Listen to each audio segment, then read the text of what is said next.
यशोदा माँ के गर्भ से भी एक कन्या ने जन्म लिया था। उसी कन्या का अब कोई पूछ ले आपसे कि बताओ ये नवरात्रि माँ भगवती का जन्म कहाँ से हुआ, तो माँ भगवती की माता का नाम है यशोदा।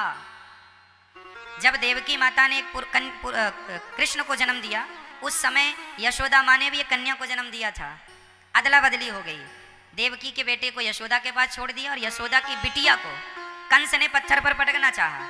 वही कन्या हाथ से छूटकर आकाश में अष्टभुजा धारण करके माँ भगवती खड़ी हो गई। उन्हीं माता को विंध्यवासिनी मैया कहते हैं। विंध्याचल पर्वत में आज वही स्वरूप है। वो माँ यहाँ मथुरा से विंध्याचल चली गई थी। ये दास अनिरुद्ध ने विंध्यवासिनी मैया का भी दर्शन किया है।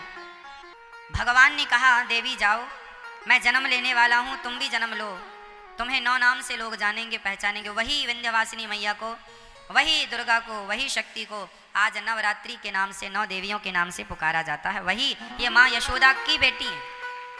जैसे कंस ने पत्थर पर पटकना चाहा और वो हाथ से छूटकर आकाश में जाके अष्टभुजाधारी मैया के 8 हाथ क्यों हैं? मैया आप लोगों के हाथ कितने होते हैं? कितने? गलत उत्तर है। इस धरती की प्रत्येक स्त्री के हाथ 8 ही होते हैं। आपके भी 8 हाथ है। सच्ची बताएं, आप लोग अपने आप को जानते ही नहीं। आपका परिचय आपको ही नहीं पता। आपके अष्टभुजा आज भी हैं। देखो ना कैसे एक पत्नी अपने पति के लिए दोनों हाथ बढ़ाती है। पति कहे कि नाश्ता बनाओ, तुरंत पति ऑफिस जा रहा है, तुरंत नहा धो करके तैयार हो गई पति के पहले और नाश्ता बनाने लगी, चाय बन। तभी ससुर जी ने आवाज लगाई, अरे बहू चश्मा कहाँ है? तुरंत नाश्ता को छोड़कर अपने पति की सेवा के लिए खड़ी थी, पर ससुर की आवाज पर दौड़ पड़ती है, ये ससुर जी ये चश्मा आपका है। एक नारी को तभी उसके बेटे ने आवाज लगाई, माँ हमारा टिफिन कहाँ, हमारा बैग कहाँ? तुरंत माँ दौड़ पड़ती है अपने बच्चे के लिए, ये तेरा टिफिन है, ये तेरा बैग है, स्कूल जा।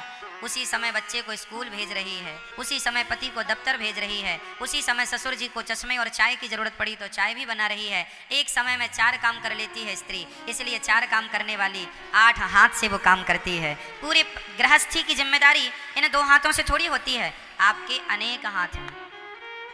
2 हाथ से पति को, 2 हाथ से बच्चों को, 2 हाथ से सास ससुर को, और भी बहुत सारी जिम्मेदारियां स्त्रियों की होती हैं। घर की साफ सफाई से लेके घर की जिम्मेदारी, घर में राशन नहीं है, नमक नहीं है, हल्दी नहीं है, नमक तेल नहीं है, घी नहीं है।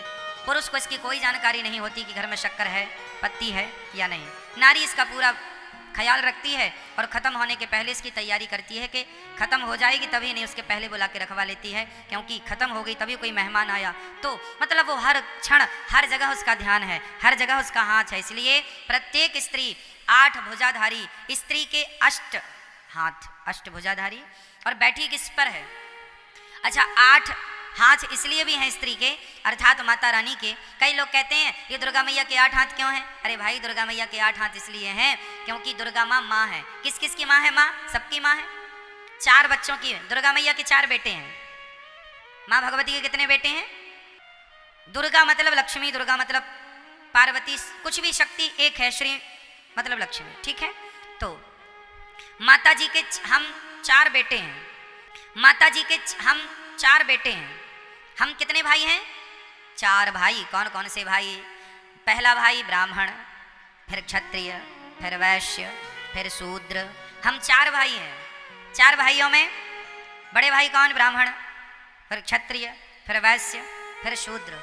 हम चारों एक ही पिता की, एक ही माँ की संतान है। माँ दुर्गा कहती हैं मेरे 8 हाथ इसलिए हैं क्योंकि ये हाथ मेरे नहीं, मेरे 4 बच्चों के ही मेरे हाथ हैं। ये 4 बच्चों को खड़ा किया जाए तो 8 हाथ होते हैं ना। और माँ कहती हैं कि तुम चारों ब्राह्मण, क्षत्रिय, वैश्य, शूद्र, तुम जिस दिन संगठित हो जाओगे उस दिन तुम शेर की भी सवारी कर लोगे। क्या मजाल किसी की कि तुम्हारी तरफ कोई आंख उठाकर देख ले, लेकिन तुम तो बटे हो ना आपस में, जातवाद में। इसलिए लोग आके हम पर हुकूमत करते हैं, हमें कहीं कोई लूट ले जाता है, कोई हमें गुलाम बना लेता है ना। आक्रांता के लूट गए, गुलाम बनाया। क्यों?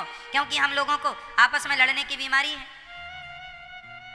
हम लोग तो इस बात पे लड़ते हैं, अरे हम ब्राह्मण हैं, हम क्षत्रिय, हम वैश्य हैं, शूद्र हैं। अरे पगले तुम चारों एक ही बाप की संतान हो। ये झगड़ा करने को कहा किसने? वेदों में तो कोई झगड़ा नहीं है, वेदों में तो ब्राह्मणोस्य मुखमासीद बाहु राजन्य कृता ऊरु तदस्य जत वैश्य पदभ्यांगुं शूद्र वजायत।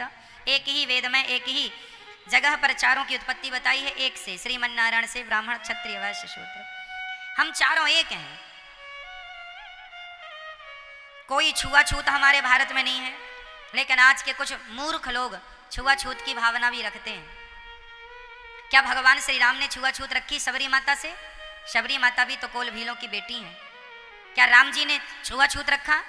नहीं जी। जब भगवान छुआछूत नहीं रखते तो हम कौन होते हैं परमात्मा की मर्यादा का उल्लंघन करने वाले। इसलिए इंसानियत से प्यार करो, इंसानों से प्यार करो, जो सनातनी है उनसे प्यार करो, जो आपके अपने हैं उनसे प्यार करो, और एक दूसरे की तरक्की से प्रसन्न रहो। ये नहीं कि वो तरक्की क्यों कर गए तो आप जलने लग जाओ, कोई फायदा नहीं। हमें प्रसन्न रहना चाहिए कि हमारा अपना है। एक कुल्हाड़ी ने जंगल काटना शुरू किया तो एक पेड़ ने कुल्हाड़ी से कहा, अरे कुल्हाड़ी हमें क्यों काटती है, हमने तेरा क्या बिगाड़ा है? पेड़ ने, वृक्ष ने कुल्हाड़ी से कहा, अरे बहन कुल्हाड़ी तूने पूरा जंगल उजाड़ दिया, हमारे पुत्र पौत्रादि सारे बच्चों को तूने नष्ट कर दिया। कुल्हाड़ी बहन हमने तेरा क्या बिगाड़ा है, तू हमें क्यों काट रही है? कुल्हाड़ी ने मुस्कुराते हुए कहा, पेड़ भाई साहब मेरी क्या ताकत थी कि मैं तुम्हें काट सकती थी, तुम्हारे अपनों ने ही मेरा सहयोग किया है, इसलिए मैं तुम्हें उजाड़ रही हूँ, तुम्हें काट रही हूँ। कैसे? अरे कुल्हाड़ी में लकड़ी का हिस्सा होता है, देखा होगा, डंडा लकड़ी का।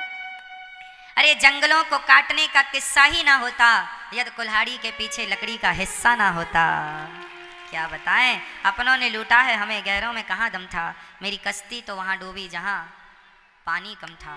अपनों ने बहुत कुछ बिगाड़ा है मेरी माँ। चलो कोई बात नहीं, पुरानी बातों को ना करें, अब हम प्यार से रहें, भाईचारे से मिलजुल के रहें, कोई जहर ना हो जातवाद का, ऊंच नीच का, प्यार से इंसानियत के नाते सबसे रहो मिलजुल के।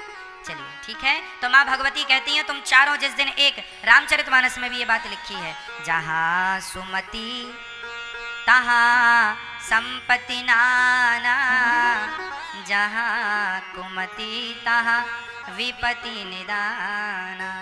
जहाँ सुमति, जहाँ एकता है, जहाँ संगठन है वहाँ सब कुछ है, और जहाँ झगड़ा है, अरे झाड़ू भी यदि संगठित रहती है, झाड़ू के तिनके यदि संगठित होते हैं तो सारा कचरा साफ होता है, और झाड़ू बिखर गई स्वयं कचरा बन जाती है, स्वयं कचरा बन जाती है। इसलिए झाड़ू हर तिनके को संगठित रखती है। यदि झाड़ू का तिनका, एक भी तिनका यदि बिखर गया तो वो तिनका भी कचरा ही कहलाएगा। सही है? आप जब तक संगठित हैं तब तक सुरक्षित हैं, बिखर जाओगे तो कोई भी, कहावत तो सुनी होगी, एक लकड़ी को कोई भी तोड़ सकता है, लकड़ी के पूरे गट्ठे को कोई तोड़ नहीं सकता। संगठन तो लकड़ी के गट्ठे की तरह है, कोई क्या मजाल किसी की कि कोई आगे बढ़ के तुम्हें देख सके। संगठित रहो। कौन कौन संगठित रहे, बोल के बताओ, कौन कौन? ब्राह्मण क्षत्रिय वैश्य और चारों एक पिता की संतान है, सबको गले से लगाओ। राह में आए जो दीन दुखी, सबको गले से लगाते चलो। प्यार से रहो, बहुत जरूरत है इस प्यार की मेरी माँ। पता नहीं लोग क्यों झगड़ा करते हैं, बात बात पर विवाद करते हैं। हमारी दुर्गा मैया तो कहती हैं, बेटा तुम संगठित रहो, और रह लोगे तो शेर की भी सवारी कर लोगे।